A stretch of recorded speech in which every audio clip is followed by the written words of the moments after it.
והיא שעמדה לאבותינו ולנו שלא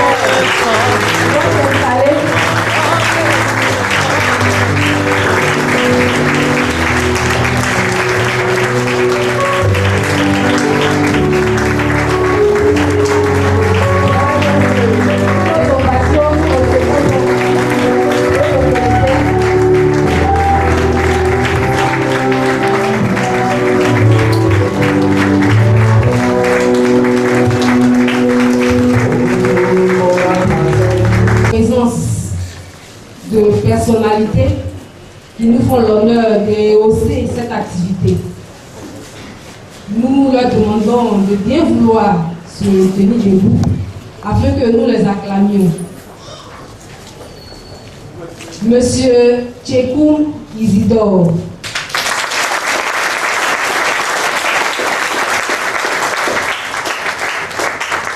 Donc, Monsieur Tchekoum Isidore est le chef du cabinet du maire de la commune de Djeboué et il est le représentant de monsieur le parrain. Donc merci.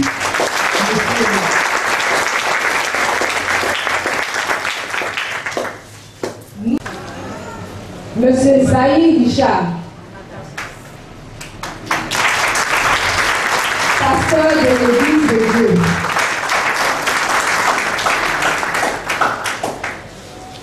Monsieur Sil Bernard, pasteur de l'église Résurrection.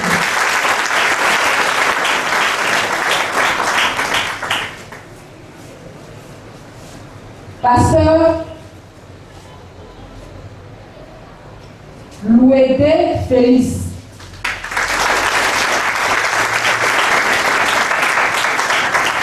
Pasteur Yéo Nestor.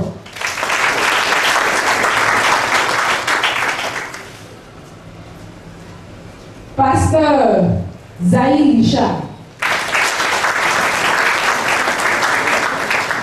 Pasteur de l'église La Prophétie, Sei Tei Bazi.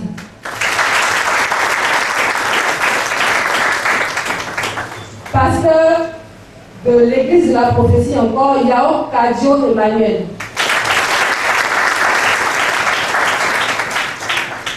Pasteur de l'église EDP, Ponier Edouard.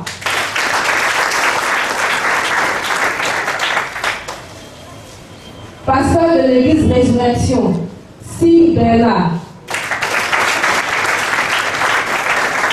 Bien, nous allons présenter maintenant des imams, nos autorités spirituelles qui ont bien voulu aussi effectuer le déplacement. Le El Hadj Amadou. Ce matin, nous venons donc d'assister à la prière d'ouverture.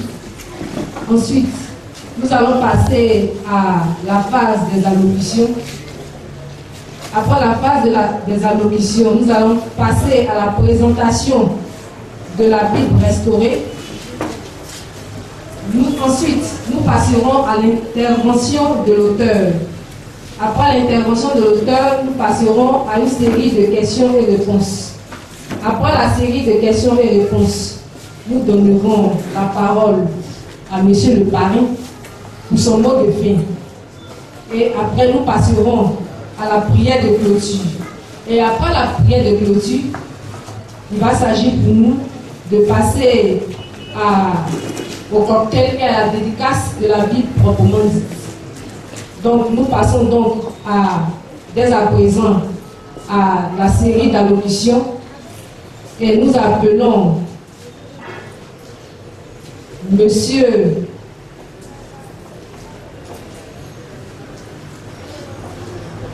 le représentant, nous appelons la présidente de l'ASTI pour son allocution.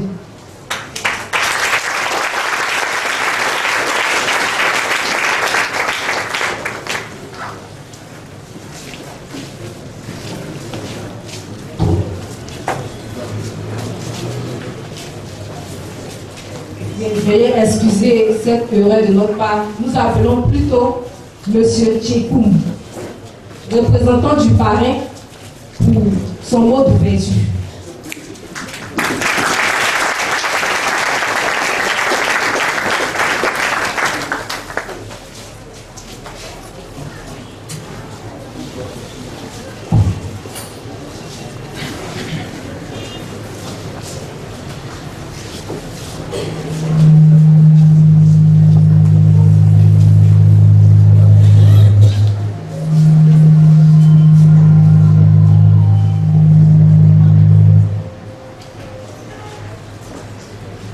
frères et sœurs de l'association Limousin de l'Échoua Marcia,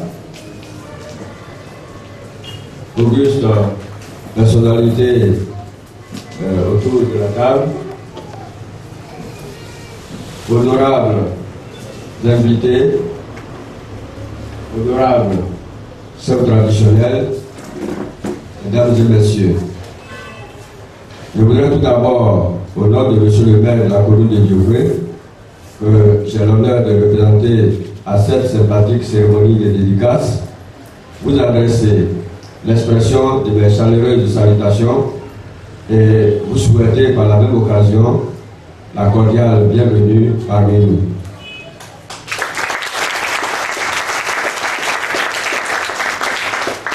Je voudrais également vous remercier pour l'honneur que vous nous faites par cette invitation qui fait de nous un partenaire privilégié de votre association, puisque l'une des influentes personnalités municipales, M.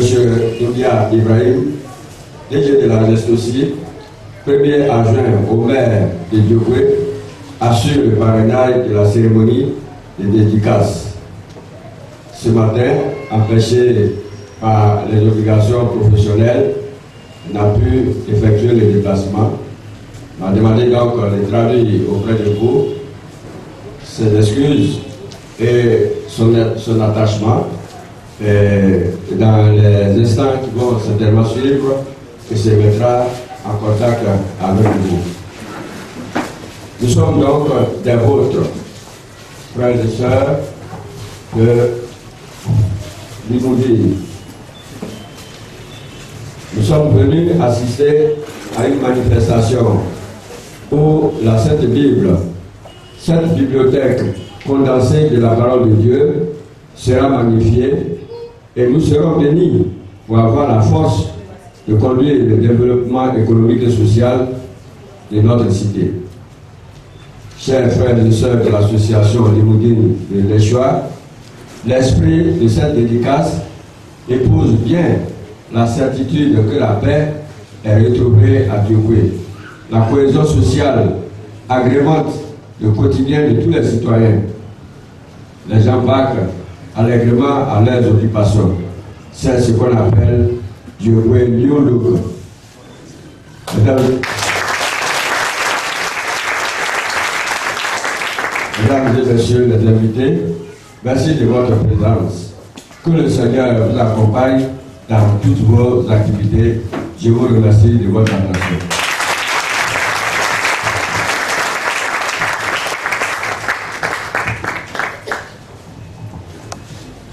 Nous venons donc d'assister à la locution de bienvenue de M. Tchekou, représentant M. le parrain de cette cérémonie, M. Ibrahim Doumbia. Bien. Maintenant, nous appelons l'ASLI pour son allocution. Nous vous demandons de bien vouloir l'accompagner par vos acclamations.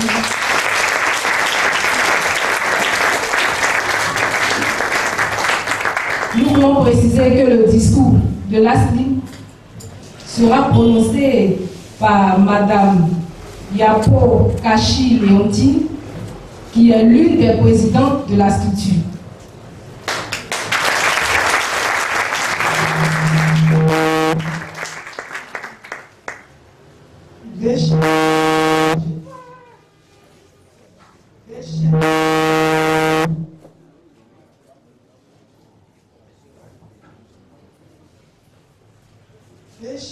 Yeshua HaMashiach. Baruch Ata Adonai Elohim Avinu Melech HaOlam, qui permet cette cérémonie de dédicace de la Bible restaurée. Monsieur Ibrahim Doumbia, DG de la Geste aussi, premier adjoint au maire de la commune de Diourbé et parrain de la cérémonie, représenté par M. Tchekou Isidore, chef de cabinet. Messieurs les pasteurs, messieurs les imams, honorables chefs coutumiers, messieurs et mesdames de la presse, honorables invités, chers frères et sœurs, shalom à toutes et à tous. L'association des sœurs Limoudot, en abrégé ASLIM, vous dit infiniment merci pour l'honneur que vous lui faites en honorant de votre auguste présence cette cérémonie de dédicace de la Bible restaurée. L'ASLIM est la structure qui regroupe toutes les sœurs de la communauté des Bénéi Elohim, Limoudim de Rabbi Yeshua HaMashiach. C'est une association cultuelle régie par la loi numéro 60-315 du 21 septembre 1960 relative aux associations. L'ASLIM a pour objet de contribuer à la propagation de la Bessora de Yeshua HaMashiach, contribuer à la libération et à la réalisation spirituelle de la femme, servir de cadre d'expression légale des sœurs du Moudot de Rabbi Yeshua HaMashiach, contribuer à l'équilibre de la famille et à l'éducation de l'enfant, contribuer à l'émergence d'une conscience spirituelle dans un monde enclin au matérialisme. C'est dans le cadre de sa mission que l'ASLIM organise cette cérémonie. L'immense est notre joie que vous ayez répondu massivement à notre invitation. Nous ne saurons clore nos propos sans vous présenter les membres de la structure dirigeante de l'ASLIM. La structure est composée d'une présidence, d'un secrétariat, d'une trésorerie et d'un commissariat aux comptes. Les membres de la présidence: Madame Akaya Cécile,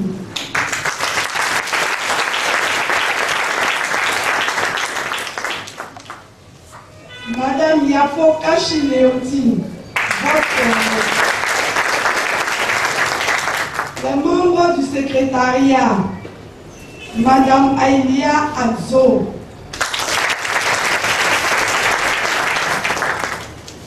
Madame Amon Aménan Cécile, les membres de la trésorerie: Madame Ouattara Adiba, Madame Yeri Raymond Fernand Yao, Madame Poda Elisabeth, les membres du commissariat aux comptes: Madame Cabron Odette, Madame Geneva Sissé, Auguste Assemblée. Pour mettre fin à nos propos, nous vous recommandons à la grâce d'Elohim Sébaoth, qu'Hachem Adonai, seul maître de l'univers et l'auteur de toute vie, vous multiplie ses faveurs. Bonne écoute, shalom.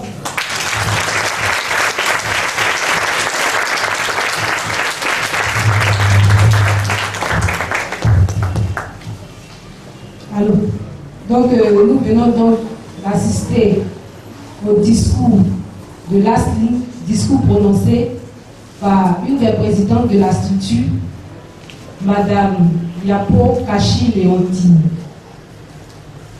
Sans plus tarder, nous allons passer maintenant à la présentation de la Bible restaurée. Mais bien avant de passer à cette présentation, permettez-nous, Auguste Assemblée, de vous présenter certaines personnalités qui sont arrivées.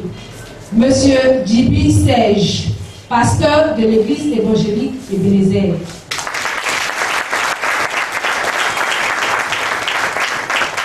Monsieur Fiade Kesso, pasteur de l'église MIPED.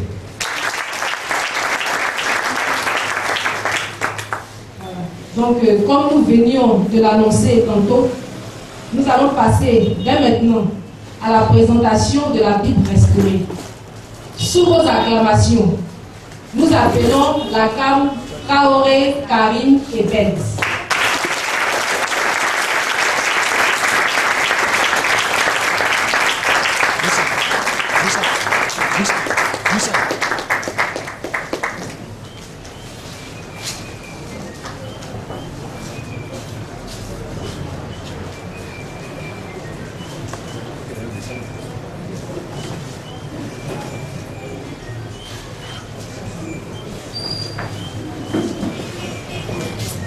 Voilà donc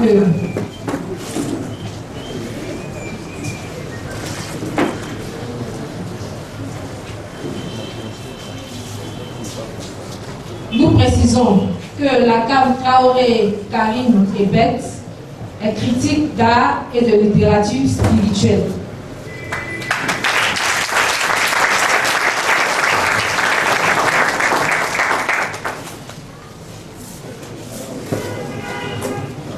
Michel Machida.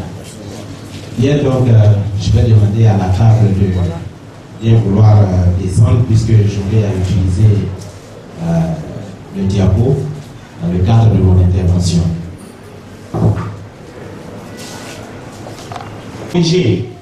Quand nous lisons l'histoire de la sortie des Israélites du désert pour Canaan, tel que cela est compté dans les Écritures, lorsqu'ils sont arrivés au bord de la mer Rouge, Moshe a tendu son bâton et la mer s'est séparée en deux. Et le peuple est passé entre les deux vagues, voilà, et il a rejoint la terre de Canaan. Mais dans les Bibles traduites, on fait passer les Israélites sur la terre ferme avant que la mer en question est une mer de jonc. Mais dans la Bible restaurée, cela a été corrigé en faisant passer les Israélites effectivement en pleine mer Rouge, comme les récits bibliques le témoignent. Voici donc, du point de vue de la présentation de la Bible restaurée, comment elle se présente dans son fond, dans sa forme et dans son fond. Sur ce, nous allons entamer la seconde partie, la justification de la restauration. Il s'agit pour nous ici de répondre à la question suivante. Pourquoi les bénis Elohim estiment-ils qu'il faut restaurer la Bible? À ce sujet, les bénis Elohim eux-mêmes ont donné 8 raisons pour justifier leur travail de restauration. Mais nous en avons retenu 4 qui sont, premièrement, l'évacuation de la Bible des 2 termes importants, Elohim, Adonai, Baruch Shemo. En effet, les bénis Elohim estiment que le nom du Créateur, c'est-à-dire Adonai, Baruch Shemo, ainsi que son titre, c'est-à-dire Elohim, ont été évacués dans les Bibles traduites au profit de Seigneur et Dieu. Et cela n'est pas normal. C'est ce qu'ils appellent le sacrilège. Donc, ce comportement justifie la restauration de la Bible. C'est l'une des raisons. La deuxième raison, c'est la substitution d'un Elohim à un autre. Les bénis Elohim estiment que dans les autres versions, Adonai Baruch Shemo, qui est l'Elohim qui est apparu à Abraham, a été remplacé par Dieu, qui est une entité qu'Abraham n'a jamais servi. Et ça encore, ce n'est pas normal. Cette substitution ne s'accepte pas en matière de spiritualité. Voici la deuxième raison qui justifie la restauration de la Bible. La troisième raison, c'est le projet de Satan. Les bénis Elohim estiment que la restauration de la Bible est une œuvre pour contrer le projet de Satan, pour empêcher le projet de Satan.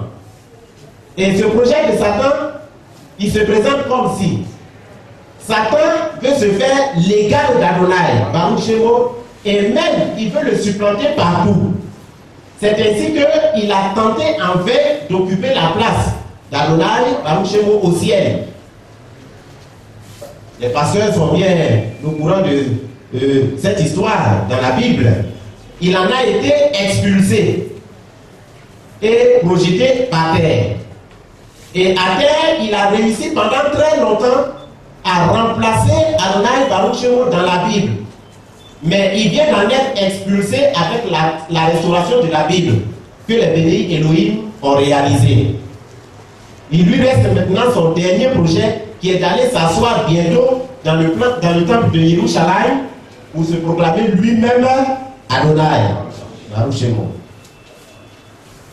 Et la dernière justification, elle est formulée comme suit: la Bible aboutit au culte de Satan.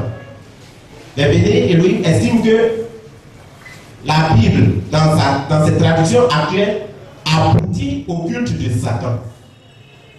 Ce dernier point, nous allons l'aborder en détail dans ma troisième intervention, dans laquelle nous allons maintenant entrer. Et il s'agit là de ma contribution personnelle. Ma contribution personnelle va se faire autour de deux points. Le premier point, je vais vérifier l'affirmation des bénis Elohim. Et cette affirmation, la voici. Ils disent à la page 12 de la Bible restaurée: aujourd'hui, l'adoration chrétienne est une adoration de Lucifer par l'idole seule appelée Dieu. C'est cette affirmation très très troublante que nous allons soumettre à la critique pour vérifier ses fondements. Et pour cela, nous allons utiliser un outil que nous appelons le modèle conceptuel de l'adoration. C'est par cet outil-là que nous allons soumettre cette déclaration à la critique. Et cet outil, le voici. Voici ce que nous appelons le modèle conceptuel de l'adoration. Une observation de cet outil montre ceci: c'est que dans tout système d'adoration, il y a trois éléments. Nous avons l'être adoré, que nous appelons le signifié. Nous avons les adorateurs et nous avons l'image de l'être adoré que nous appelons le signifiant. L'être adoré, il se trouve dans le domaine spirituel. Les adorateurs sont dans le plan physique.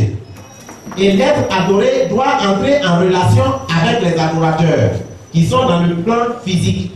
Les adorateurs de même aussi doivent entrer en relation avec l'être adoré qui est dans le plan spirituel. Seulement, en spiritualité, l'être adoré ne peut pas entrer directement en contact avec les adorateurs. Ni les adorateurs ne peuvent entrer directement en contact avec l'être adoré. Le contact entre ces deux se fait de façon médiatisée. Et donc, le contact se fait à travers l'image de l'être adoré, que nous appelons le signifiant. Voilà comment se présente le système d'adoration. Il y a un être qu'on adore, c'est le signifié. Il y a les adorateurs, mais les adorateurs ne peuvent pas entrer directement en contact avec l'être adoré. Il faut nécessairement passer par l'image de l'être adoré que nous appelons le signifiant. Nous allons prendre deux exemples pour illustrer ce schéma. Notons ici que à partir de ce schéma, on dégage nettement que on ne peut pas entrer en contact avec l'être adoré directement. Il faut nécessairement passer par le signifiant, tout comme l'être adoré aussi doit nécessairement passer par le signifiant pour entrer en contact avec les adorateurs. Maintenant, ce signifiant-là, il peut être un nom, il peut être un objet minéral, il peut être un objet végétal, il peut être un animal, il peut être un humain. Voilà comment ça se présente. Et donc, nous allons montrer deux exemples pour illustrer ce schéma. Le premier exemple, nous le prenons dans la Nouvelle Alliance. Dans la Nouvelle Alliance, l'être adoré, c'est-à-dire le signifié, c'est le Père. Son image, c'est le Fils, c'est-à-dire son signifiant. Le signifiant, c'est le Fils. Et nous allons voir les quatre passages suivants qui attestent ce schéma. Jean 14, 6 dit ceci: Yeshua lui dit, je suis le chemin, la vérité et la vie. Nul ne vient au Père que par moi. Le Père, c'est le signifié. Pour que l'adorateur aille au Père, il faut qu'il passe par Yeshua, qui est le signifiant. Le deuxième passage dit, car il y a un seul Elohim et aussi un seul médiateur entre Elohim et les hommes, Yeshua HaMashiach, homme. 1 Timothée 2,5. Donc ici, il y a un seul Elohim, voici le signifié. Un seul médiateur entre Elohim et les hommes, c'est-à-dire Yeshua, voici le signifiant. Et les adorateurs, ce sont les hommes. Le troisième passage dit, il, c'est-à-dire Yeshua, est l'image de l'Elohim invisible. Donc l'Elohim invisible, c'est le signifié. Son image dans le plan physique, c'est Yeshua. Et le dernier passage, Jean 14, 9 dit, celui qui m'a vu a vu le Père. Le Père, c'est le signifié. Pour le voir, il faut avoir vu son signifiant, son image qui est Yeshua. On ne peut pas voir le Père directement. Donc si tu as vu son signifiant, tu as vu le signifié. Donc ces passages illustrent bien que notre outil, le modèle conceptuel de l'adoration, se vérifie dans la nouvelle alliance. Notre deuxième exemple, nous allons le prendre dans les religions traditionnelles. Par exemple, l'animisme. Dans les religions traditionnelles, l'être adoré, que nous appelons le signifié, est un esprit. Et son image ou son signifiant peut être un cours d'eau, une montagne, un ancêtre, voire même des génies. C'est-à-dire au village, quand le vieux est en train d'adorer une rivière, derrière la rivière se trouve un esprit. C'est l'esprit-là, en fait, qu'il recherche. C'est avec cet esprit qu'il veut entrer en contact. Donc l'esprit-là, c'est lui qui est le signifié. La rivière n'est que l'image par laquelle on passe pour entrer en contact avec l'esprit. Donc la rivière, c'est le signifiant. Donc que ce soit dans la nouvelle alliance ou dans les religions traditionnelles, le modèle conceptuel de l'adoration, le schéma que nous venons de vous montrer, atteste bien comment les choses fonctionnent dans tout système d'adoration. Donc, à partir de ce modèle, il sort clairement deux lois, à savoir que toute entité spirituelle qui veut se faire adorer doit avoir nécessairement un signifiant qui va mettre à la disposition de ses potentiels adorateurs. C'est la première loi. Une entité qui veut se faire adorer doit mettre à la disposition de ses adorateurs un signifiant, puisqu'on n'entre pas directement en contact avec l'adorateur. La deuxième loi, c'est que le signifiant doit être semblable au signifié. Le signifiant doit avoir les mêmes caractéristiques que le signifié. Il doit refléter les mêmes caractéristiques que le signifié. Par exemple, si le signifiant est de l'ordre du chaud, le signifié doit être par exemple le feu. Parce qu'il doit ressembler, le signifiant doit être du feu, il doit ressembler au signifié. Si le signifié est de l'ordre du froid, le signifiant doit être par exemple de l'eau. Parce qu'il doit refléter les mêmes caractéristiques que le signifié. Donc voici les deux lois que nous dégageons à partir de ce modèle conceptuel. Maintenant, nous savons, en ayant toujours à l'esprit ces deux lois, nous savons que Satan, il veut être adoré et qu'il est même adoré dans notre monde. Satan est adoré dans notre monde. D'ailleurs, dans la Bible, il a dit à Yeshua, il dit, voici toute la terre, là, c'est ma propriété, ça m'a été donné. Prosterne-toi et adore-moi. Ça veut dire qu'il est adoré dans ce monde. Comme Satan est adoré dans ce monde, ça veut dire que Satan a nécessairement, dans le plan physique, un signifiant qui est son reflet. Donc la question maintenant est de savoir quel est le signifiant de Satan. Donc nous allons partir à la recherche du signifiant de Satan. Voici ce que Ésaïe 14, 12 nous dit dans la description de Satan. Il a dit, te voilà tombé du ciel, astre brillant, fils de l'aurore. Dans cette phrase, nous avons deux choses qui concernent Satan et qui l'identifient. On dit il est l'astre brillant et il est fils de l'aurore. Ça veut dire que Satan, c'est l'astre brillant qui sort de l'aurore. C'est l'astre brillant qui apparaît à l'aurore. Alors, à ce niveau, je voudrais me permettre de poser cette question à la foule. À votre avis, dans notre monde, quel est l'astre brillant qui apparaît à l'aurore?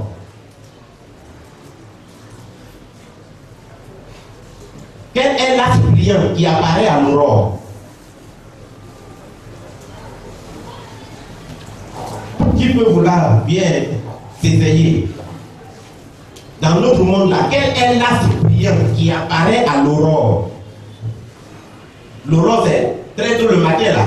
Voilà. Quel est l'astre brillant qui apparaît à l'aurore? Oui? Monsieur, vous pouvez vous essayer? Je m'adresse à l'année là, oui, vous, oui. À votre avis, quel est l'astre brillant qui apparaît à l'aurore? Bien, pasteur Daniel et moi, de la prophétie. Pour moi, je pense bien que ça fait être le soleil. Merci. Je vous remercie. Effectivement, bravo.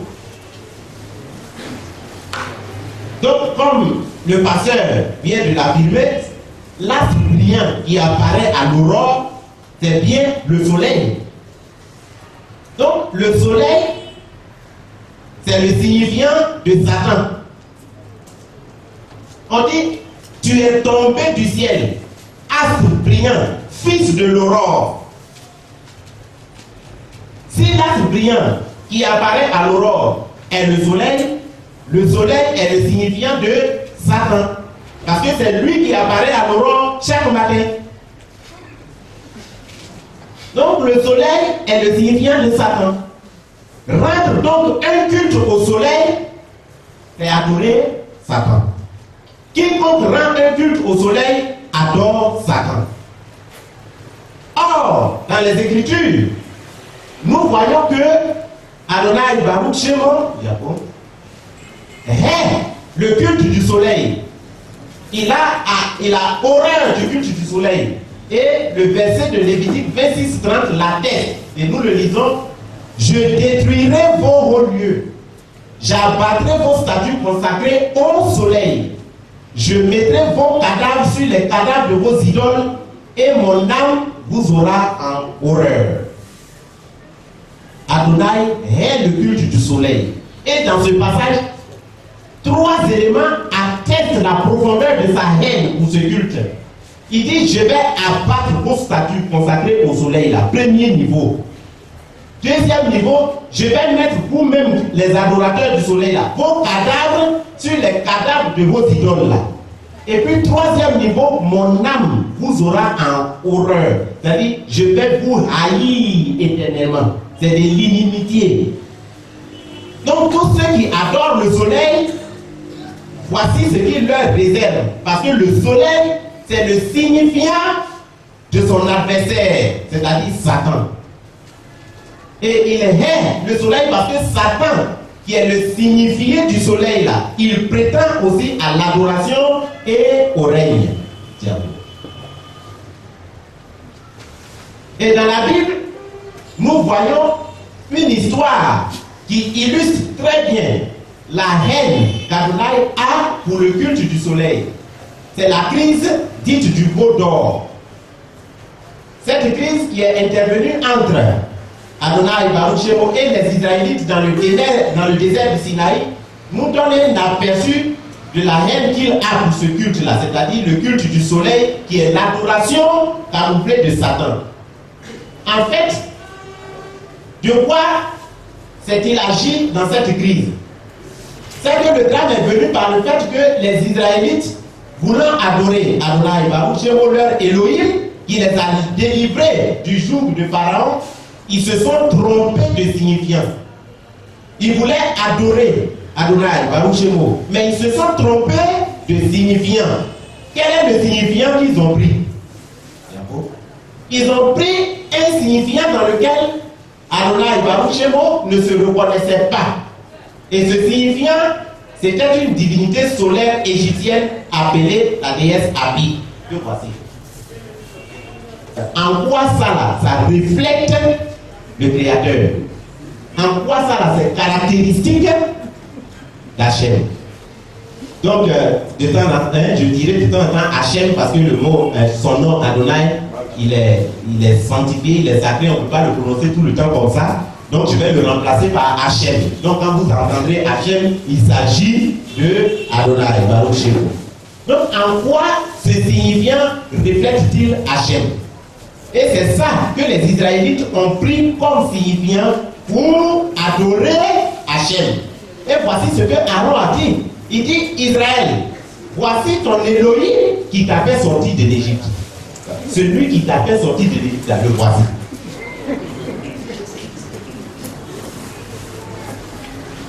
Et c'est cette méprise-là qui va entraîner, voilà, en fait ici c'est le soleil. Voilà, c'est le soleil qui est là, sur la tête de la vache là. Donc c'est lui là qui a fait sortir Israël de l'Égypte. Donc c'est cette méprise, Jacob, qui va faire que, voilà ça, voici, celui qui a fait sortir Israël de l'Égypte, Adonai Baruch Shemo, ses adorateurs Israël, ils voulaient l'adorer et ils lui ont donné comme signifiant son adversaire, c'est-à-dire le soleil, Satan. C'est vrai qu'Israël voulait sincèrement adorer Hachem. Mais le signifiant qu'ils se sont donné là, c'est ça qui était l'erreur. Parce que c'était l'adversaire d'Hachem. Donc par ce signifiant, au bout là, ce n'est plus Hachem qu'ils adorent, c'est Satan qu'ils adorent. Or Satan est l'adversaire d'Élohim. Donc cette attitude d'Israël lui a valu un jugement très très grave. Et donc ce jugement, le voici. Ce jour-là, il y a eu un génocide qui a fait 3000 morts au sein du peuple hébreu. Donc le fait que les Israélites voulaient sincèrement adorer Adonai Baruch Shemo, mais qu'ils se sont trompés de signifiant là, ça n'a pas attendri le cœur d'Hachem. Et ça, nous insistons là-dessus parce qu'il est important. C'est-à-dire que les Hébreux voulaient sincèrement adorer Hachem. Mais la sincérité n'était pas le critère. Le critère c'était quel signifiant tu prends pour venir l'adorer. Le signifiant qu'eux ils ont pris ici, c'était son adversaire. Donc Hachem n'a pas dit non, ils voulaient vraiment m'adorer, mais ils se sont trompés. Donc je peux non, non, non. Comme le résultat de votre signifiant, c'est l'adoration directement à Satan, vous-même, vous devenez des adorateurs de Satan. Donc aussi, mes ennemis, selon qu'il est écrit, je vais vous avoir en horreur. Donc ce jour-là, il y a eu 3000 morts. Parce que la faute était grave. Ils ont associé Abi, qui est le signifiant de Satan, à Hachem. Donc, à partir de ça, nous nous posons maintenant la question de savoir qui est Dieu. Dans tout ça, donc, qui est Dieu? Voici ce qui est dit de Dieu. Le mot Dieu s'est glissé dans le français au 9e siècle. C'est un mot français, quand on dit Dieu, Dieu c'est en français. C'est au 9e siècle que ce mot-là s'est glissé dans la langue française. Mais avant cette période, ce mot n'existait pas dans cette langue-là. Avant le 9e siècle, le mot Dieu n'existait pas en français. Maintenant, les origines de Dieu, là, ça se rattache à une source indo-européenne. Et l'ancêtre lointain de Dieu, là, c'est le fameux Dei. C'est de Dei que vient Dieu. Dei est l'ancêtre de Dieu. Maintenant, qui est Dei? Dei était utilisé par les peuples primitifs en Europe pour exprimer la lumière du soleil. Les peuples primitifs en Europe, là, pour désigner, pour exprimer la lumière du soleil, ils disaient Dei. C'est Dei qui exprimait la lumière du soleil et puis d'autres phénomènes lumineux aussi qui était observé dans le ciel. C'est ça qu'ils appelaient Dei. Et quand vous allez sur le site internet que voici, nous lisons sur ce site-là. D'après le dictionnaire des racines des langues indo-européennes, la racine du mot Dieu est Dei. Et elle comporte l'idée de briller. C'est-à-dire Dieu là, ça vient de Dei. Et Dei là, ça comporte l'idée de briller. Voilà, dans la langue indo-européenne. Donc, de ce mot Dieu, il ressort 3 thèmes. Le premier thème, c'est Deiwo. Deiwo là, ça veut dire ciel, ça veut dire lumineux, ça veut dire soleil considéré comme une divinité, comme objet d'adoration. Donc quand le soleil a été considéré comme objet d'adoration, on l'a appelé Deiwo. Donc quand on dit Deiwo, ça veut dire soleil comme objet d'adoration. Et c'est ce mot Deiwo là qui a donné en grec Dios. Et c'est ce mot Dios en grec qui va donner en latin Deus. Et comme le français sort du latin, c'est Deus là qui va donner Dieu. Donc Dieu, diapo. Donc Dieu c'est Deiwo, c'est-à-dire soleil considéré comme une divinité. Le deuxième thème c'est Diu. Diu ça veut dire Dieu du jour lumineux. Et c'est Dieu là qui va donner en grec Zeus. Et Zeus là va donner en latin Youpater. Et en français Jupiter. Youpater ça veut dire le père du jour. Et le troisième thème c'est Dien, qui veut dire jour lumineux. Donc on peut dire que étymologiquement parlant, Dei, c'est-à-dire Dieu signifie lumière dans le ciel. Dieu là, ça veut dire lumière dans le ciel. Maintenant, cette lumière qui est dans le ciel là, ce n'est rien d'autre que le soleil. Ce tas qui brille le plus au firmament de la voûte céleste. Ainsi donc, Dieu là, ça fait référence au soleil divinisé. C'est-à-dire, quand le soleil est devenu objet d'adoration, on l'a appelé Dieu. Or, le soleil est le signifiant de Satan. Alors, si le soleil est le signifiant de Satan, et que Dieu là, c'est le soleil quand il est devenu objet d'adoration, alors adorer Dieu ou Dei ou Deus, c'est adorer Satan, qui est l'adversaire d'Adonai. Puisque Dieu c'est le soleil divinité, qui est le signifiant de Satan. Donc, quiconque adore Dieu, adore le soleil, c'est-à-dire Satan.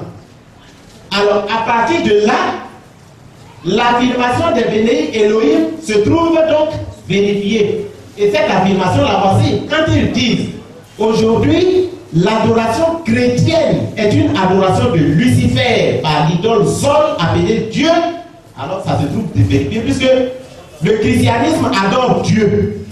Dieu, c'est le soleil divinisé, et le soleil, c'est le signifiant de Satan. Donc le christianisme adore Satan.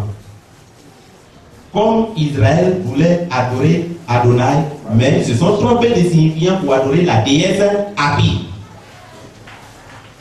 Donc le christianisme est une adoration de Lucifer par l'idole Sol appelée Dieu. Alors, à travers donc tout ceci, cette affirmation des Bénéi Elohim se trouve justifiée. Nous allons, en conclusion partielle, dégager 2 constats. Le premier constat, c'est que le soleil est le signifiant de Satan.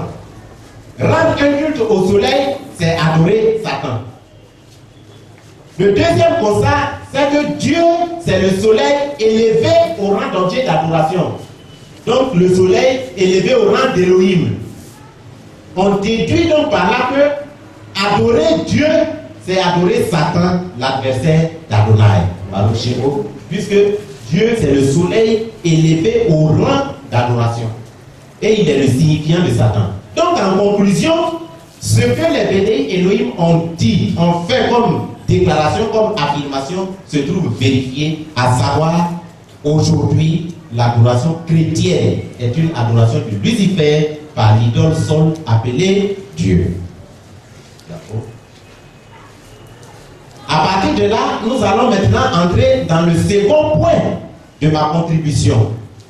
Et ce second point m'ont conduit à ceci. Mes recherches m'ont également conduit au fait que ce n'est pas seulement la religion chrétienne qui est infectée par le culte solaire, mais le monde tout entier. Le culte solaire, ce n'est pas seulement le christianisme qui en est infecté, mais le monde tout entier. Et donc, je vais vous inviter à regarder les clichés suivants pour vous rendre compte du fait que le culte solaire a été pratiqué par tous les peuples de la terre et il continue même de l'être aujourd'hui par des millions d'individus. Donc nous allons voir le culte solaire à travers le monde, de l'Antiquité à nos jours. Nous commençons en Afrique. Au XIVe siècle, en Égypte, avant Jésus-Christ, le soleil était adoré là-bas sous le nom de Aton. Donc Aton, c'est la déification du soleil. Et vous voyez bien que le soleil ici est représenté par un disque solaire. Et il a de longs bras au bout desquels se trouvent des mains. Et voici les adorateurs qui lui apportent des offrandes. Donc le soleil était adoré en Égypte au XIVe siècle. Nous continuons. Nous arrivons en Amérique au XIIIe siècle après Jésus-Christ. Chez le peuple Inca, le soleil était adoré sous le nom de Inti. Inti, c'est la manifestation Inca du soleil. Il est représenté par un disque solaire à face humaine. Vous voyez ici, voilà. Le soleil est représenté ici par un disque à face humaine et il est entouré de rayons lumineux.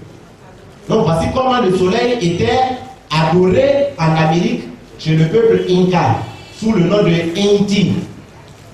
Nous continuons. Nous arrivons en Grèce au IVe siècle avant Jésus-Christ. Là-bas, les Grecs adoraient le soleil sous le nom de Hélios. Et là encore, il a un visage humain avec des rayons tout autour. Et on l'a appelé Hélios. C'est Hélios là que les Romains ont identifié à la divinité Sol. Voilà. C'est le même soleil qui est là. Donc au IVe siècle en Grèce, le soleil était également adoré sous le nom de Hélios. Toujours en Grèce, il y avait le fameux colosse de Rhodes. Lui, il représentait Hélios. Et à cette divinité, on offrait les animaux blancs comme des bœufs, des chevaux, voilà, etc. On lui consacrait ça. Et son culte là, à Rome, était assimilé à celui de Sol. Et il était célébré le 8 août. Voilà. C'est Hélios là, qui est appelé ici Colosse de Rhodes. Et à Rome, il était appelé Sol. Et on le célébrait le 8 août. C'est le même soleil. Vous voyez le soleil là encore ici. On continue. Nous arrivons en Amérique dans les années 1886. Là, nous avons la statue de la liberté. La statue de la liberté est l'un des monuments les plus célèbres de la ville de New York. C'est une réplique du colosse de Rhodes. Hein? L'autre colosse qu'on a montré tout à l'heure, voilà, celui-là. C'est sa réplique qui est la statue de la liberté. Et il est dédié à Hélios, qui était une divinité solaire grecque. Voilà le même soleil qui est sur sa tête ici. La même divinité solaire là, qui est là. Nous continuons. Nous arrivons à Rome, au IIIe siècle avant Jésus-Christ. Là, le soleil est adoré sous le nom de Sol Invictus. Ça veut dire le soleil invaincu. Donc il est apparu dans l'Empire romain au IIIe siècle. C'est le même soleil qui est là. Donc les Romains adoraient la divinité appelée Sol Invictus, c'est-à-dire le soleil invaincu. Et c'est l'empereur romain Aurélien qui a assuré une place officielle à Rome en proclamant que le soleil invaincu, c'est-à-dire Sol Invictus là, est le patron principal de l'Empire romain. Et il a fait du 25 décembre une fête officielle appelée le jour de naissance du soleil, qui se dit en latin Dies Natalis Solis Invicti. Donc voici l'origine du 25 décembre. C'est le jour de naissance du soleil, Sol Invictus, qui était une divinité adorée à Rome. Et maintenant son successeur, un de ses successeurs, Constantin Ier, qui était converti au christianisme, mais au début de son règne, Constantin était un adepte de Sol Invictus avant d'être converti au christianisme. Et c'est ce empereur-là qui a fait du dimanche un jour de repos en hommage au Sol Invictus par une loi du 7 mars 321. Donc dimanche, on l'utilise aujourd'hui comme jour de repos, on dit week-end. Voici ses origines. Voilà. Ça a été choisi comme jour d'adoration du soleil Invictus. Et ça, c'est Constantin qui a établi ça par la loi du 7 mars 321 et qui demeure jusqu'à ce jour. Nous allons au Japon, en Asie. Là-bas, c'est la déesse Amaterasu. C'est une déesse japonaise du soleil. Voici le même soleil là encore, autour de sa tête. Cette fois-ci, Dieu est devenu une femme ici. Donc, Amaterasu est la mère des empereurs. Et donc, dans la mythologie japonaise, elle est la déesse du soleil, la reine des hautes plaines célestes, et elle serait même l'ancêtre de tous les empereurs japonais. Et c'est ça là que nous trouvons sur le drapeau japonais. Cette déesse Amaterasu là, elle est symbolisée par un disque solaire avec ou sans rayon. Quand vous prenez le drapeau japonais là, il y a un disque solaire rouge au milieu, voilà, avec ou sans les rayons. C'est ça là qui est représenté comme ça, le soleil. Nous continuons.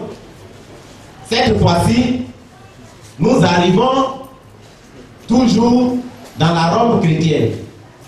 Ici, voici Marie, mère de Jésus. Voici ce qui est autour de sa tête là, ça se passe le commentaire. Voici Marie. C'est la même adoration de Sol Invictus. Nous continuons. Et maintenant, voici le clou. Le mot Dei là, qu'on vient de vous montrer, qui est l'ancêtre même de Dieu, c'est-à-dire le soleil adoré là. Ce mot Dei se retrouve dans la célèbre inscription Vicarius Filii Dei, qui figure sur les tiares des papes au Vatican. C'est-à-dire le gros chapeau que le pape porte là. Sur ce chapeau-là, qu'on appelle la tiare, il est écrit Vicarius Filii Dei, le vicaire du Fils de Dieu, c'est-à-dire le remplaçant du Fils de Dieu. Or, on sait que Dei, c'est le soleil adoré, Dei, c'est Satan. Donc voilà, c'est ça qui est écrit sur la tiare du pape au Vatican et nous avons zoomé ça. Voilà, Vicarius Filii Dei. Nous continuons. Donc, nous allons donc conclure notre intervention en disant ceci. Nous tenons à remercier les Bénéi Elohim pour l'énorme travail qu'ils ont abattu, car la restauration de la Bible, plus qu'un devoir intellectuel, est une exigence d'Adonai. Cette exigence est illustrée à travers ses commandements, dont voici un.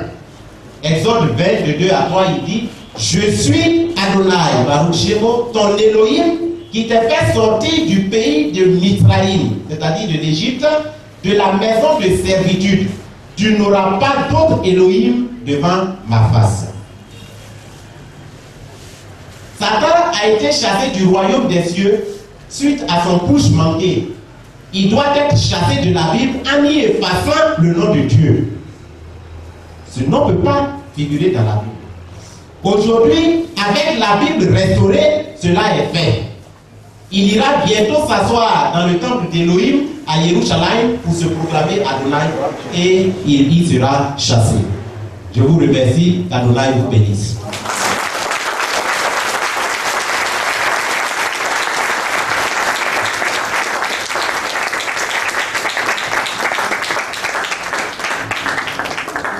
restaurée par le critique d'art et de littérature spirituelle, Lakam Traoré Karim Ebed, que nous vous demandons encore une fois d'ovationner.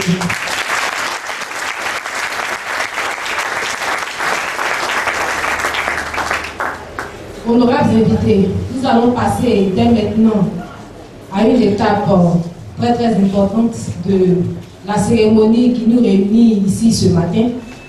Et nous allons passer donc à l'intervention de l'auteur de la Bible restaurée.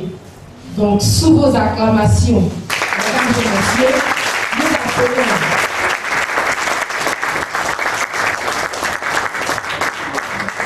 nous appelons l'auteur de la Bible restaurée.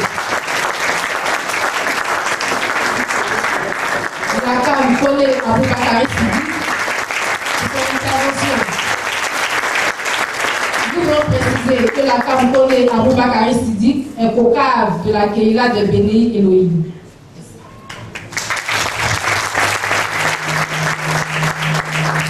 Le chef de Choua Amassia. Donc, s'attaquer à un livre de près de 1800 pages, ça ne se fait pas qu'on peut présenter. Alors c'est qu'il doit avoir un problème très sérieux quand on s'occupe d'un livre comme ça, et surtout que ce n'est pas un livre dénuméré. Alors, nous voulons faire la lumière sur la traduction. Ensemble, nous voyons ce qui n'a pas marché dedans et les gens se sont égarés. Parce que la critique fondamentale que nous faisons, pour nous, c'est la traduction qui n'a pas marché par la méthodologie que les traducteurs ont utilisée. Voilà. Donc c'est comme quelqu'un qui passe 7 jours, il vient attraper des bouches, mais il ne fait que verser du vinaigre. Il n'aura rien du tout. Je crois que c'est ce qui a dû se passer. Donc, nous nous situons donc au niveau de la Bible. On n'est pas dans les églises. Dans les églises, c'est la doctrine, c'est l'enseignement. Chaque pasteur, chaque communauté produit sa doctrine pour enseigner. Il a ses écoles, ses enseignements. Ça, ils sont libres. Et le fidèle doit se soumettre à l'enseignement de son église. S'il n'est pas d'accord, ils sont là. Alors, on va rester dedans et puis dire que pourquoi on enterre le mort, le pied en haut. Voilà. Si tu es dedans et que l'enseignement dit qu'on doit enterrer les morts et puis en haut, quand tu vas vouloir t'enterrer les pieds en haut. Voilà. Donc c'est le choix qu'on fait. Donc nous sommes au-delà des églises et dans la Bible. Donc voilà, et pour la Bible, il y a 4 nécessités incontournables qu'il faut faire. La première des choses, il fallait produire la Bible elle-même. C'est-à-dire les textes qu'on lit là, il fallait la produire. Donc une période de production de la Bible a commencé. Le Nouveau Testament, la période de production s'est arrêtée avant l'an 170. Les grosses prédications ont été de Massia lui-même. Il a prêché l'évangile. Les apôtres ont suivi. Ils ont écrit leur histoire qu'on appelle les actes des apôtres. Ils ont adressé des lettres à leurs collaborateurs que nous retrouvons dans les textes. Jusqu'à l'an 70, cette activité est finie. Maintenant, le temple étant cassé à l'an 70, il fallait construire le texte biblique. La Bible que nous avons là. Les textes n'ont été arrêtés qu'en 419. C'est-à-dire avant l'an 419, il n'y a pas d'accord sur les textes bibliques. Parce que nous, je donne un livre ramassé en main, on dit qu'on a la Bible. Avant 419, ça n'existait pas. Donc les gens écrivaient, c'est-à-dire que tu reçois Matthieu, tu le copies, et puis à l'oublier de la chaise, une copie, et les gens vivaient comme ça. Comme les producteurs avaient le choix d'écrire sur le papyrus ou bien le parchemin, le papyrus c'était les papiers là, le parchemin c'est les peaux là. Les peaux pouvaient tuer. Comme c'est cher, ils n'écrivaient pas dessus, c'est sur des papiers. Donc quand ça vieillit là, tu copies, et puis tu te débarrasses de l'ancien. Donc il n'y a pas de copie primitive des textes bibliques. Celui qui dit qu'il a là, il ment. Voilà, c'est des copies Et nos Bibles sont des copies, des copies. On ne sait même pas pour qui on a ramassé et qu'on a pris comme copie. Souvent, un s'arrêtait là, puis copier, il dictait à 20 personnes. Voilà, puis copier, ça s'en va. Donc, à cette période-là, le temps étant passé, les disciples du Messie qui étaient là, notre maître a dit que ce temple-là allait se casser. C'est lui le Messie. Donc, les Juifs se sont regroupés. Ils ont dit pour eux, c'est clair. À partir de Malachie, le Saint-Esprit a quitté Israël. Donc, il n'y a plus de prophète en Israël. C'est ainsi qu'on a pu reconnaître Jean-Baptiste. Parce que Jean-Baptiste était un prophète de l'Ancien Testament. Il a vécu avec les Juifs et les gens le considéraient comme prophète. Mais ces textes n'ont pas été gardés. Parce qu'il voulait se protéger. Il se sentait attaqué par ceux qui ont fait, dit-on, le christianisme. Donc, ils ont bloqué ça et ils ont dit, pour eux, c'est fini. Les prophètes, là, c'est fini. Si tu es prophète, ça c'est pour tout pays. Mais plus pour Israël. En Israël, donc,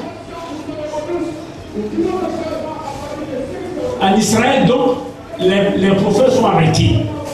Donc, eux, ils ont arrêté leur livre à Malachie et ça s'arrête là. Ils ne le connaissent pas.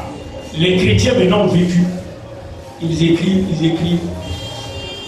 Et là, on a perdu. Ça veut dire qu'au moment de la construction, là, il faut regrouper les textes.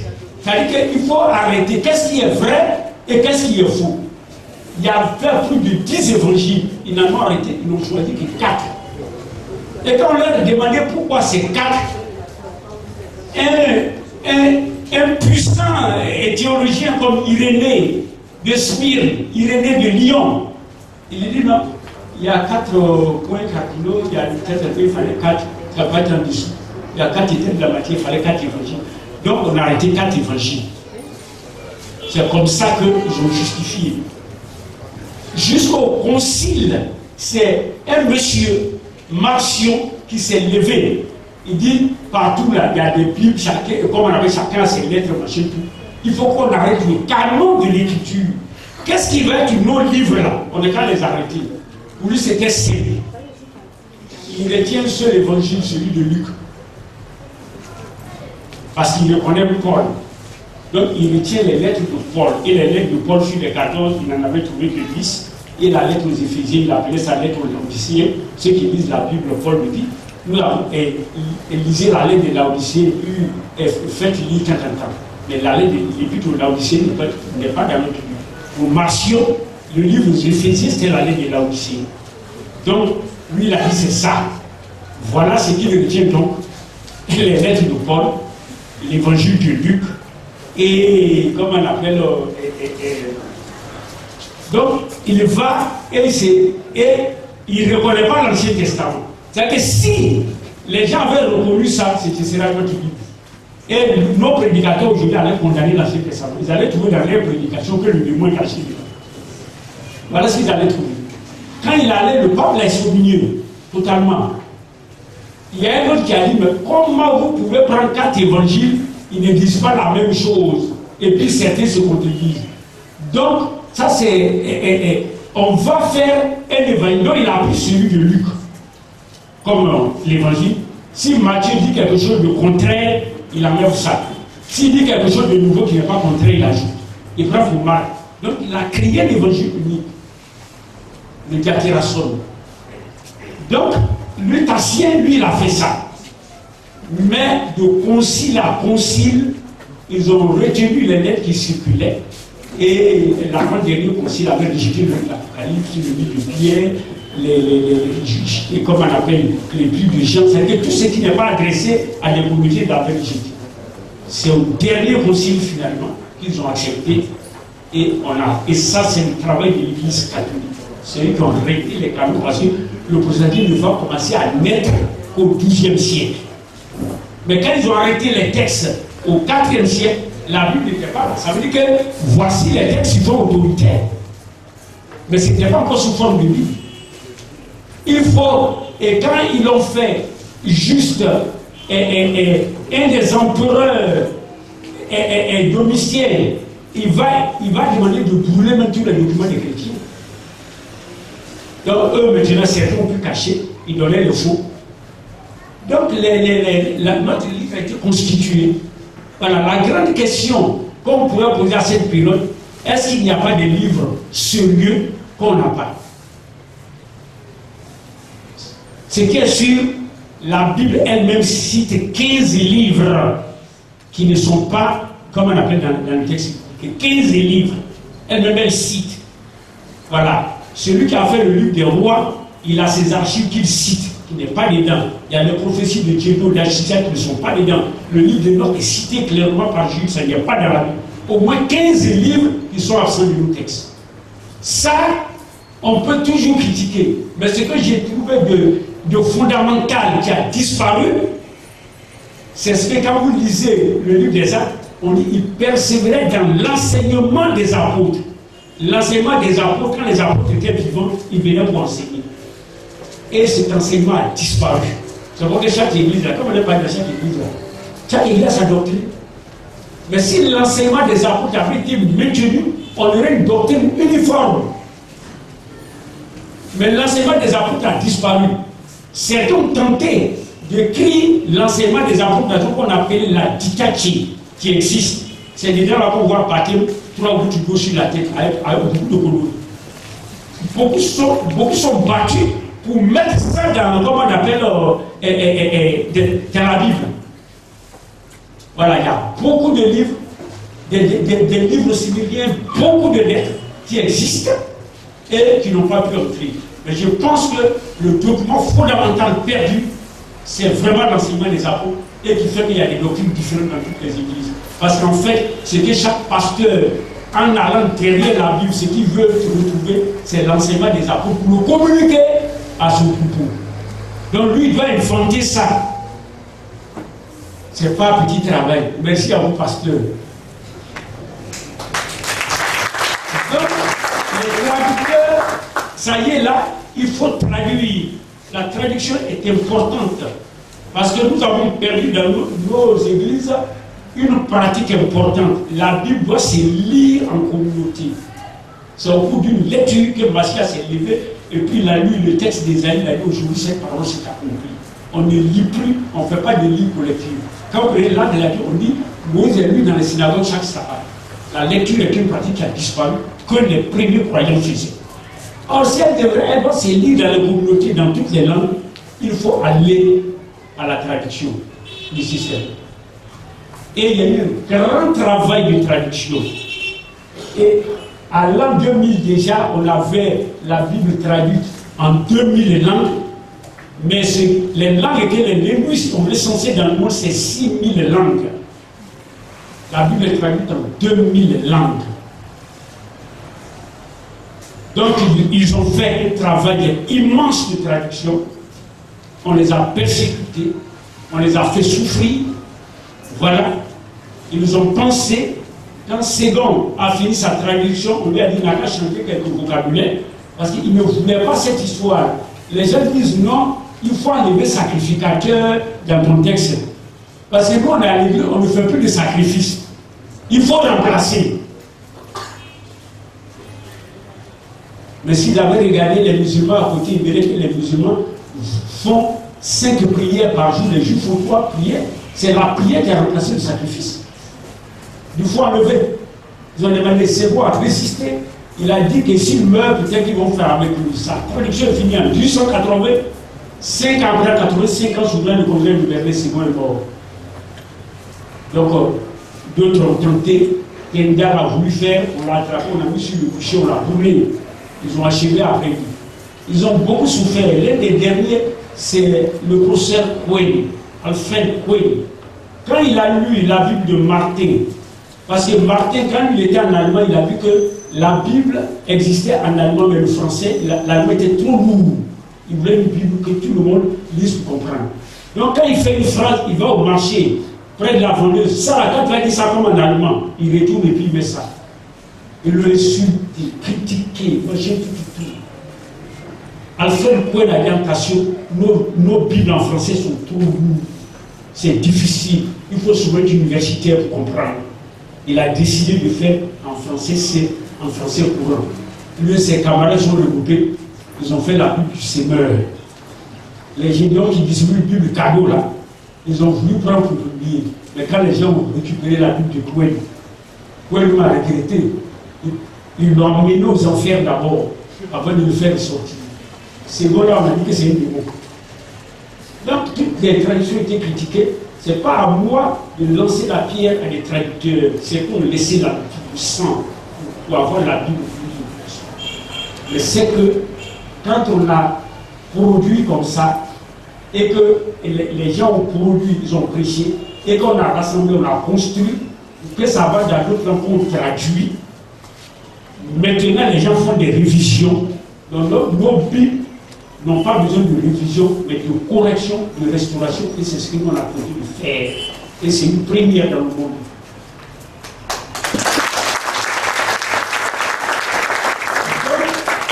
Quand les Hébreux ont regardé ce qui a été l'ancêtre de notre première Bible traduite de l'hébreu au grec, voici ce qu'ils ont dit.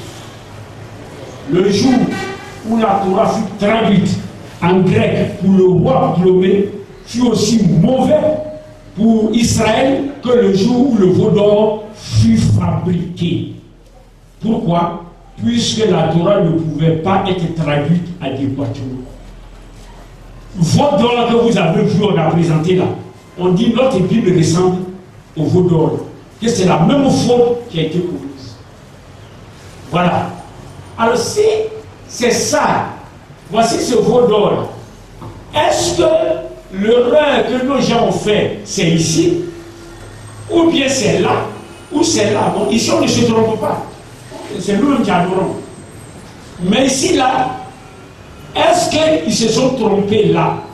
S'ils se sont trompés là, et qu'ils se sont trompés ici aussi, ça veut dire que c'est plus grave que le veau d'or. Très très grave. Parce qu'ils se sont trompés simplement comme ça. Parce qu'il a dit, vos statues là, je casse.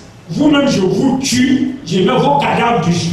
Et puis je vous hais. Ça veut dire que si vous êtes une église qui avait ça, il casse votre église, il met vos cadavres dessus, et vous êtes haïs. Or, vous apprêtez à aller au ciel. Voilà le gros problème que ça pose. Alors, nous disons, bon, il faut examiner. Donc, pour examiner ce problème, voilà le plan que je vais suivre. L'état des lieux avant la traduction. Qu'est-ce qu'on a fait avant la traduction? Et je vais préciser certains vocabulaires et montrer la méthode que les traducteurs ont utilisée et avoir le résultat. Quand on aura nous-mêmes la méthode et le résultat, on verra si le travail est parfait ou pas. Et ensuite, nous allons discuter ce résultat et montrer la Bible restaurer ses problèmes, ses méthodes et ses résultats. Donc voilà le tableau du monde. Donc si nous restons à ce niveau-là, voilà, la Bible est un livre très particulier. Quand on traduit, il faut y faire attention. Il y a au moins 4 mots dedans. Si vous les mélangez, vous n'êtes plus dans la Bible. Vous êtes dans le blasphème même. Voici ces 4 mots-là. Le premier, c'est le titre. Elohim. Elohim signifie celui qui a créé tout sans matière première. Donc si vous n'avez rien créé, vous ne pouvez pas avoir ce titre. Donc lui dit, c'est lui qui a créé le ciel, la terre et ce qui le renferme. Donc on ne peut pas donner son titre là à quelqu'un. Et ce titre n'est dans aucune langue de la terre. Ça n'existe pas. Voilà. Il dit c'est lui seul son titre. Si vous donnez son titre à quelqu'un, vous donnez à cette personne sa gloire. Ça, il va vous tuer. Si vous donnez son titre d'Elohim à une créature, vous faites qu'ils sont deux. Non, non, non. Vous allez passer 40 ans de jeûne et son flou. Voilà. Ça, c'est les traducteurs devraient bien tenir compte de ce mot qui n'existe dans aucune langue. Et il a mis, c'est-à-dire que ça a la forme plurielle, mais c'est au singulier. Pour dire que tout ce qu'on va appeler Elohim, là, ça est dans lui-même ici. Il n'y a rien ailleurs. Ça, c'est son nom propre. Son nom même. Quand on dit son nom, on n'a qu'à le sanctifier, il a un nom. Voilà, l'islam parle là de 99 noms. mais Allah. Mais l'autre nom, il doit exclure. Ça, c'est son nom là.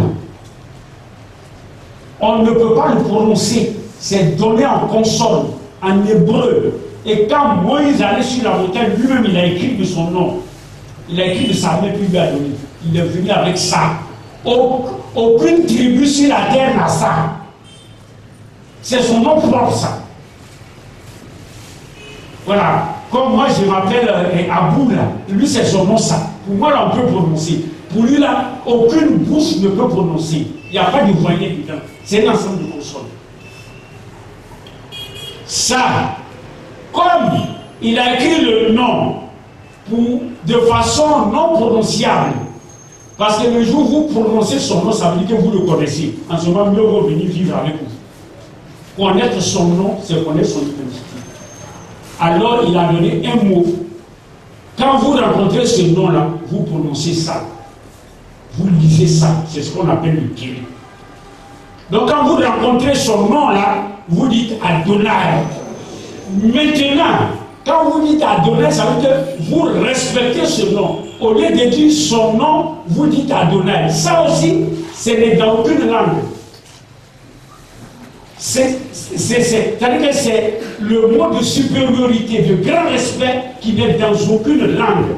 Et comme il remplace le nom, lui il dit de l'adorer en esprit, en âme, de tout notre corps. Quand on prononce ce nom Adonai, soit vous fléchissez les genoux, parce que tout genou fléchit en son nom, ou alors vous bénissez, vous dites Baruch Hu, c'est-à-dire qu'il soit béni, ou Baruch Shemo, que son nom n'a qu'à être béni. Donc chaque fois qu'un hébreu ou quoi attendra ce nom-là, Adonai, on attendrait Baruch Shemo, Baruch Hu, etc. Pour que le nom n'a qu'à être, il n'existe dans aucune autre langue. Et maintenant, voilà ce qui existe. Adon. Adon, là, c'est lui qui veut dire Kurios en grec. Dominus, Seigneur. C'est-à-dire que c'est le nom qu'on a, le titre de Seigneur qu'on accorde à l'être humain. C'est ce nom-là qui était, ce titre de Adon-là qui a été donné à Yeshua, à Massia. L'Adon de Yeshua, à Massia. Donc, vous voyez, vous aurez Adonai Elohim. Voilà ce que vous allez avoir. Adonai Elohim. Vous pouvez avoir Kurios Théo ou Dominus Dei ou Seigneur Dieu. Le jour où vous dites Seigneur Elohim, c'est-à-dire que vous avez utilisé le mot Adon là pour les hommes, là. Vous avez utilisé ça pour vous. Vous êtes dans le blasphème, ça ne vous en fait pas. Le jour où vous ouvrez la bouche pour dire Seigneur Elohim, c'est du blasphème. Parce que lui ne veut pas être appelé de ce nom-là. Voici son Seigneur là ici. Adonai Elohim. Quelqu'un vient dire Dominus Elohim, c'est un blasphémateur. Quelqu'un qui dit Dominus Dei, son blasphème c'est deux fois. Parce qu'on a pris celui-là pour le remplacer. Et un élément inutile, vous venez de voir, on dit Dei c'est le soleil. C'est-à-dire qu'on a pris Dei pour le remplacer. Et Dominus, le mot Adon, on a pris pour faire Seigneur Dieu. Alors, quand vous prenez la Bible, Seigneur Dieu, comment on dit Seigneur Dieu créa les cieux et la terre, Seigneur Dieu. Voilà le blasphème qui pue à l'entrée de la Bible. Rien faire avec ça. Le mot Seigneur, on n'applique pas au Créateur. C'est pour les hommes, pour le tyran, le despote. Il vient du terme dominus, avoir le dominium. C'est ce que les empereurs ont. Tu as l'impérium, voilà, tu as le dominium, tu peux appeler Seigneur. Voilà. C'est les femmes qui regardent beaucoup de télévision là, la Hacienda là, le maître de la Hacienda là, c'est le Seigneur. Voilà, le maître de la Hacienda était Seigneur. Et ça, là, vous n'allez pas comparer Elohim au maître de la Hacienda, quand même. Alors, chaque fois qu'on dit Seigneur, Dieu, qu'on croit que Dieu c'est lui là. Voilà le souci qu'on fait, le blasphème mortel qu'on fait. Ça veut dire qu'un croyant sérieux qui a la lumière ne peut pas utiliser Adon, Kurios, Dominus, Seigneur, pour appeler Elohim. C'est pas possible. Donc, voilà les termes qui lui sont liés. Elohim, temps.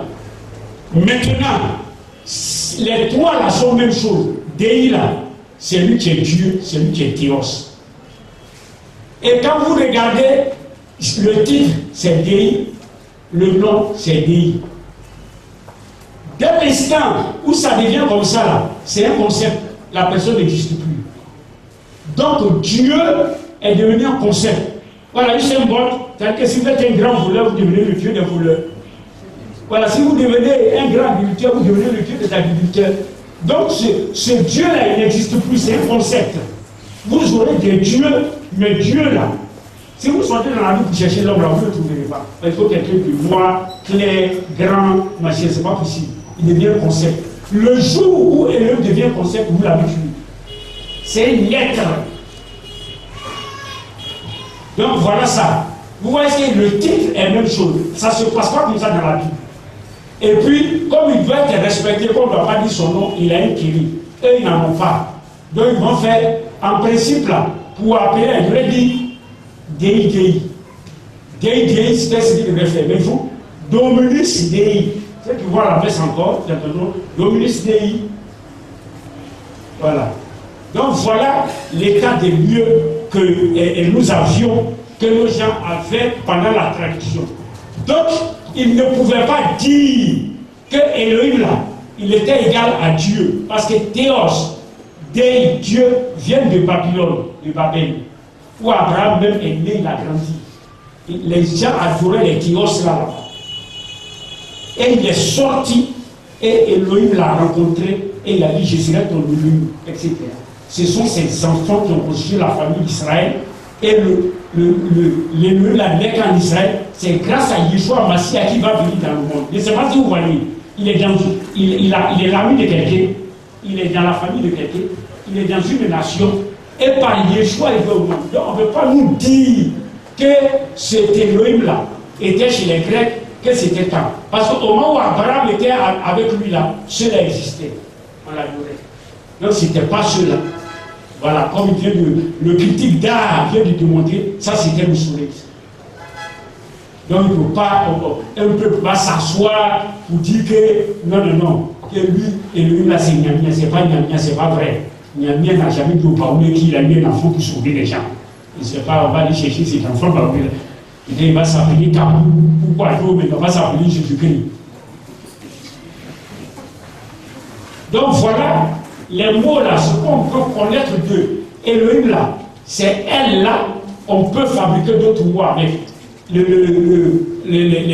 4 lettres, la Havaya là, on peut lire Yahou. Donc vous allez Alléluia, ça veut dire louer Yah, comme le musulman dit Al-Hamoudou, c'est-à-dire louange, lit Allah, donc louange à Allah. Alléluia, ça veut dire louange à Yah, c'est-à-dire son diminutif là qu'on peut prononcer du terme sacré. Imaginez-vous un pasteur qui va s'asseoir, Alléluia, c'est-à-dire gloire à Yah, et les fidèles disent gloire à Dieu. Bon, les deux là, la gloire qui là. Parce que Alléluia, fidèle dit gloire à Dieu. Les fidèles, quand il dit Alléluia, donc lui s'adresse à Yah, et l'autre s'adresse à gloire à Dieu, c'est-à-dire au soleil. Voilà, chaque jour, chaque dimanche que le fait là, on adore les dieux d'amour. Voilà la réalité que nous vivons. Et ça, ce n'est pas la faute au pasteur, c'est la faute au traducteur. Et ils ont fait un travail immense. Et comme nous allons le voir, leur limite sera directement mise en place. Donc ici, vous avez Emmanuel, c'est-à-dire Elohim est avec nous. Gabriel, voilà, et tout. Dieu là pour lui là c'est dit. Vous voyez, vous avez lundi. Dit ça veut dire Dieu. Lait c'est lune. Ça veut dire que la déesse lune. Mardi, Dieu Mars. Mercredi, Dieu Mercure. Ça veut dire Dieu Saturne. Dimanche, là c'est clair. Les Anglais disent Sunday, le jour du soleil. Donc le Seigneur, quand on dit le jour du Seigneur, c'est-à-dire le jour du Seigneur soleil. Voilà ce que nous obtenons avec nos jours. Donc tous nos jours sont liés à des démons, à des astres. Et ça, c'est la faute des traducteurs. Maintenant, voilà les mots que nous allons préciser. Quand on traduit, on fait passer un message, une information d'une langue à une autre. Pour le faire, on a deux voies. Soit c'est de façon littérale, c'est ce que Darby a fait, c'est ce que Chouraki a fait. Ça, c'est facile. Darby a fait son Nouveau Testament en 3 mois, c'est qu'il a fini. Chouraki, toute la Bible compris, avec les livres apocryphes qu'il a mis dedans. Il a fait avec, pendant 9 mois, c'était bon. Voilà, ça, un ordinateur peut faire ça. Vous mettez des gars, traduis-moi en allemand qui sort la nouvelle allemand. Voilà. Maintenant, la traduction fonctionnelle là, passer, c'est-à-dire que prendre l'idée et faire traverser, c'est là qui est difficile. C'est moi, après 6 ans pour faire rapidement. Voilà. Et c'est sur ce modèle-là que les Alfred Cohen ont fait la bouffe du Seigneur. Maintenant, la substitution, c'est-à-dire, on vous dit d'envoyer de la tchéké, et comme vous n'avez pas de la tchéké, vous prenez le gari. Vous prenez du gari. Donc vous avez du gari, mais il faut accepter que vous n'avez pas de la tchéké. On remplace. Voilà. La substitution, c'est remplacer. Et voilà. Maintenant, la substitution, donc, vous remplacez, comment on appelle, chose. Maintenant, le troisième mot, ça c'est l'importation. Voilà. C'est-à-dire, le mot n'existe pas. Voilà, ce n'est pas les Djoula qui ont fabriqué la télévision. Ils ne vont pas chercher le mot télévision dans Djoula. Ils vont prendre une télévision à produire dans Djoula. La télévision fait. Voilà, on va fabriquer, c'est pas possible. Toute langue fait comme ça. Quand on ne peut pas faire, on importe. Les noms sont comme ça. Voilà, je m'appelle Abou. Le président s'appelle Ouattara. C'est pas parce qu'il va arriver en France qu'il va s'appeler Hollande. Il arrive à tuer l'homme ne sait pas du nom comme ça, comme Manioc dans les ethnies. Voilà. On a envie d'importer le nom. Les mots techniques, on les importe. Voilà. Donc voici ce qu'il faut faire. Donc, ayant ça à l'esprit, voyons maintenant le travail de nos traducteurs. Alors, qu'est-ce qu'ils avaient, les tout premiers traducteurs, quand ils devaient traduire notre Bible? Le roi d'Égypte, il est venu les trouver, il a dit, moi j'ai une grande bibliothèque, il faut que votre livre du truc là, vos livres hébreux là, n'ont qu'à être dedans.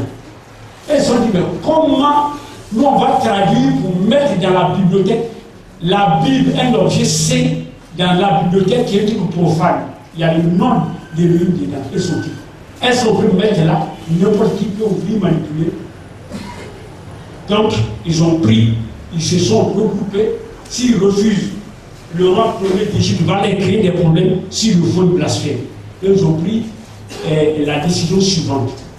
Les traducteurs décident de traduire le corps du texte biblique et de substituer ou de remplacer le nom et le titre d'Élohim par ceux des objets adoration locaux. Ils ont dit, bon, comme c'est chez les Grecs, on va traduire le texte, l'endroit où il y aura le nom de Dieu, là, on met eux-mêmes les noms là. Le nom de leur chose qu'ils adorent là, on met. Donc si c'est chez les gourous, on prend le gars chez les gourous là, vous adorez quoi? On met là. Voici la loi qu'ils ont fait. Là, le roi il a sa Bible, le créateur est respecté. Voilà comment nous avons eu notre première la première décision prise. Et la décision a été appliquée au Nouveau Testament. Parce que les protestants qui se rendaient en Israël, qui revenaient, ont commencé à utiliser des mots comme Yahvé, Jéhovah, machin, tout ça. Ils tentaient de prononcer le nom sacré là.